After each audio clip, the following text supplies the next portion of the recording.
والتساقطات المطرية الأخيرة امتصت عجزا مائيا في جهة سوس ماسا، الجهة التي تعرف ضغطا زراعيا تستعد اليوم لاستقبال المياه المعالجة بمحطة تحلية البحر إنشاد.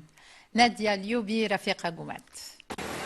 مياه بحر إقليم شتوكا أيتبها هي اليوم طوق نجاة للمنطقة التي يقدر عجزها المائي في السدود بحوالي 64%، كما تعاني المياه الجوفية عجزا متفاقما.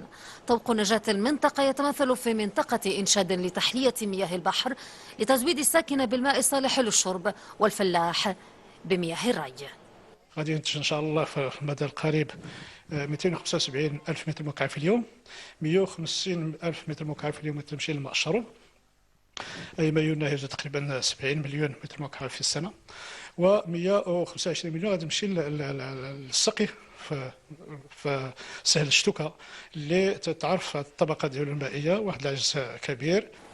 لكن محطة التحلية هذه والتي شارفت الأشغال بها على الانتهاء ينتظر منها أن تضمن استمرارية تنافسية المنتجات الزراعية المغربية ذات الجودة العالية في الأسواق الأجنبية، خاصة من خلال التجاوب الإيجابي والانخراط الفعال للمستثمرين في الاكتتاب في هذا المشروع.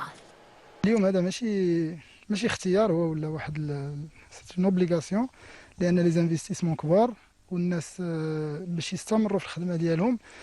اليوم هما واقفين على هذيك 50% ديال المال اللي غادي تجيهم من مشروع تحليه مياه البحر. اليوم حنا في 12,000 هكتار كاكتتاب بالنسبه للمشروع، وان شاء الله هذا التعبئه ديال الموارد الغير اعتياديه كالتحليه هما حلول ناجعه واللي غتعطي افق وغتعطينا نظره وغتعطي دفعه قويه للقطاع الفلاحي بصفه عامه.